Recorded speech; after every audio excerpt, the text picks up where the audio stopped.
हरि शरणम। मैं स्वामी अमृतानंद आज आप लोगों के मध्य में एक बहुत सुंदर ग्रंथ लेकर के उपस्थित हुआ हूँ। यह ग्रंथ बोलने वाली भगवत गीता के रूप में है। इसका निर्माणकर्ता जो है वो श्री श्री तत्वा है। श्री श्री रविशंकर जी महाराज जी के द्वारा इसको प्रेषित किया गया है। और मैंने जब इस भगवत गीता को देखा, ये भगवत गीता है, मैंने जब इस भगवत गीता को देखा तो मैं इसकी तरफ आकर्षित हुआ, क्योंकि भगवत गीता हमारे हिंदू वैदिक धर्म का एक नायाब ऐसा वेद है, शब्द ग्रंथ है, जो कि व्यक्ति की व्यक्तिगत जिंदगी में, आध्यात्मिक जिंदगी में, हेतु की अहेतु की जिंदगी में बहुत बड़ा काम करती है। भगवत गीता भगवान साक्षात श्री कृष्ण के मुख से निःसृत रसतत्व ग्रंथ है। ये शब्द ब्रह्म है और साक्षात जो श्री कृष्ण है वो साक्षात नारायण है। धर्म, अर्थ, काम और मोक्ष को देने वाली भगवत गीता प्रदायनी एक ऐसी अवलादनीय शक्ति है, क्योंकि जिस घर में यह स्थापित होती है, जहां पर इसका गायन होता है और जहां पर इसका श्रवण होता है, उस घर से स्वतः ही दरिद्रता, शोक, मोह, रोग, द्वंद्व इत्यादि सारे के सारे दूर हो जाते हैं। तो ये भगवत गीता के रूप में आज एक प्रस्तुति है, आप देखिए। क्योंकि होता क्या है कि आज का जो जीवन है बड़ा ही ऐसा हो गया है, कोई भी भगवत गीता की ओर बढ़ना नहीं चाहता है, कोई भी पढ़ना नहीं चाहता, या कहेंगे कि आज के बच्चों का मन नहीं लगता पढ़ने के लिए। तो जब मैंने इसको देखा तो ये एक ऐसा शब्द ग्रंथ के रूप में उभर करके आया कि हर एक बच्चे से लेकर के वृद्ध तक की जो स्थिति है इसके प्रति आकर्षित होती है। इसको हर कोई पढ़ सकता है, सुन सकता है और समझ सकता है। ये 3 भाषाओं में है, संस्कृत में, हिंदी में और इंग्लिश में। जो लोग संस्कृत पढ़ना नहीं जान पाते हैं, नहीं पढ़ सकते हैं, वो बड़े आराम से संस्कृत पढ़ना सीख सकते हैं। जिनको हिंदी में परेशानी होती है वो हिंदी बड़े अच्छे तरह से पढ़ सकते हैं, समझ सकते हैं, याद कर सकते हैं। और जिन लोगों को आंग्ल भाषा, इंग्लिश में पढ़ने में समस्या होती है, वे लोग इंग्लिश में पढ़ सकते हैं, सुन सकते हैं, समझ सकते हैं। तो मैं बहुत ज्यादा समय न लेते हुए आज की प्रस्तुति इस प्रकार से करता हूं। ये इसका फ्लूट है जो कि बोलने का काम करता है। ये चार्जेबल है, एक बार चार्ज करने के बाद में बड़े आराम से 8 से 10 घंटे चलता है।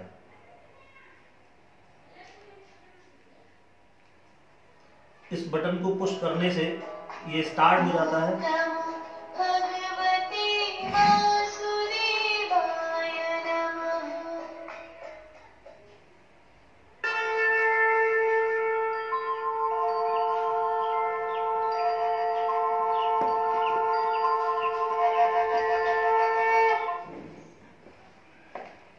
इस ग्रंथ का निर्माण बड़े ही सुंदर ढंग से किया गया है।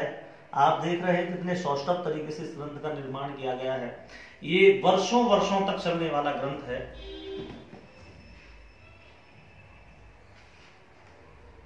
एक एक अक्षर इसका बोलता है। ओम श्री परमात्मने नमः। ये आरतियां हैं।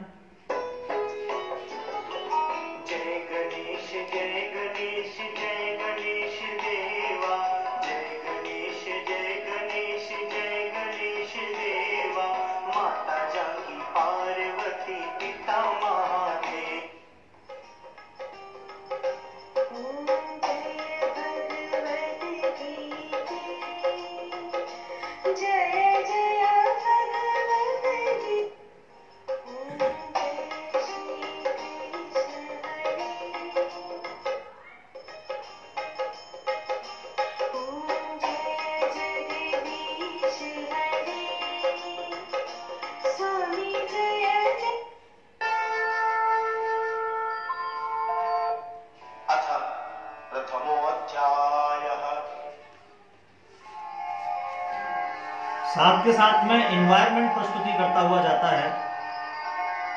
आज जहाँ संस्कारों की कमी हो रही है, लोग संस्कारों से बिछुड़ रहे हैं, उन घरों में संस्कार लाने का ये अद्भुत और अद्वितीय कार्य करने में समर्थ है।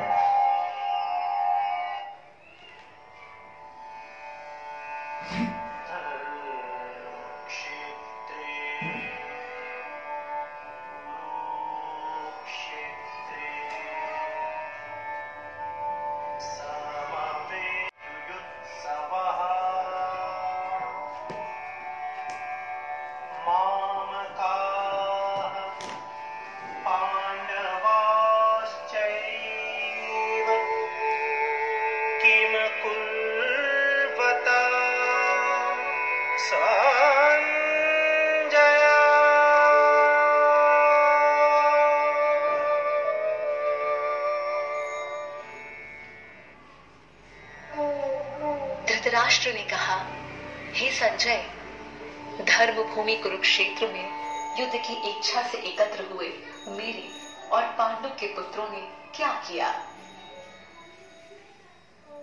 Dhritarashtra said, O Sanjaya, what did my sons and Pandu's sons do when they gathered for the battle at Dharma Bhumi, holy ground Kurukshetra?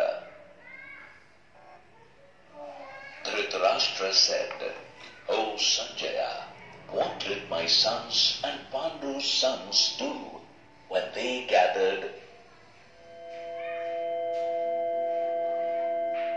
Environment प्रस्तुति बहुत सुंदर है।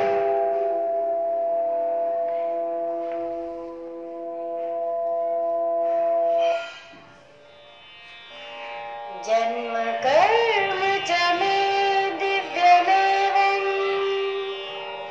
यो वेत्ति तत्त्वतः त्यक्त्वा देहं पुनर्जन्म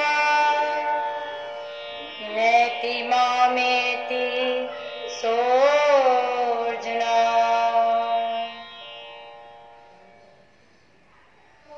हे अर्जुन, जो पुरुष मेरे दिव्य जन्म और कर्म के सत्य को जान लेता है, वह शरीर को त्याग कर फिर जन्म न लेकर मुझे ही प्राप्त होता है, अर्थात जन्म मरण के बंधन से मुक्त हो जाता है। O Arjuna, the one who realizes the divine truth about my birth and action is not born again. He becomes one with me after leaving his body. Thus, he is liberated from the cycle of death and Shri भगवान बोले, हे कौन्तेय, यह शरीर इस को प्रकार से क्षीण कहा बड़ा ही जाता है सुंदर और और दिव्य जो सौष्ठव ग्रंथ जानता है। है उसे आप ज्ञान जहाँ भी जन इसका प्रयोग क्षेत्र करते हैं, कहते हैं। वहीं ये बोलता है, प्रत्येक अक्षर इसका बोलता है।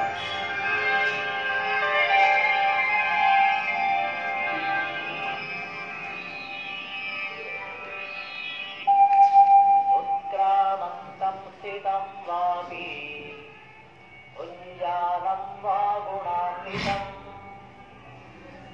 विमूढानानुपश्यन्ति पश्यन्ति ज्ञानचक्षुषः।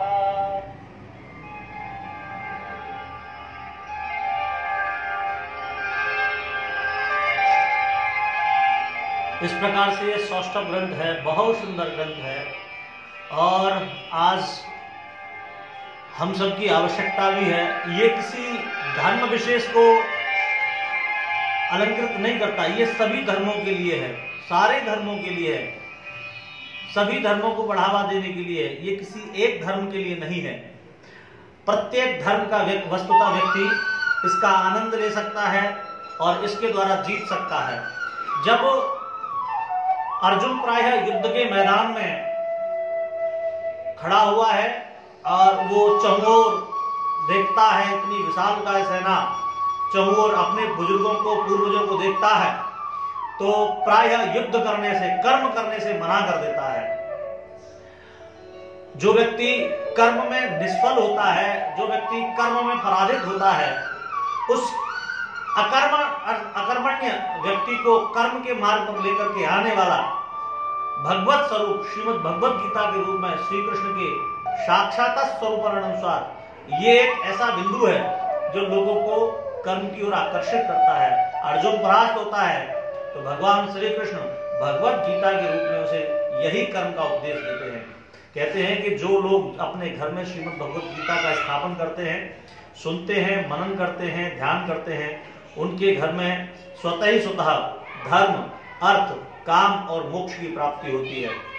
अकर्मण्यता दूर होती है, कर्मण्यता उत्पन्न होती है, धर्म का अभ्युदय होता है, धन की प्राप्ति होती है, लक्ष्मी का आगमन होता है। क्योंकि साक्षात श्री कृष्ण नारायण के स्वरूप हैं और नारायण की अर्धांगिनी है साक्षात नारायणी लक्ष्मी, और जहां नारायण रहते हैं वहीं लक्ष्मी रहती हैं। तो मैं तो यही कहना चाहूंगा अंततोगत्वा कि सभी लोग अपने घर में भगवान श्री हरि का स्वरूप श्रीमद् भगवत गीता को अपने घर में विराजित करें और इसके साथ में अपने यहाँ धर्म, अर्थ, काम और मोक्षता को प्राप्त करें। इसको प्राप्त करने के लिए संपर्क सूत्र दिया गया है, आप आराम से संपर्क कीजिए और बिल्कुल आगे चल करके इसे स्वीकार कीजिए। धन्यवाद। हरि शरणम।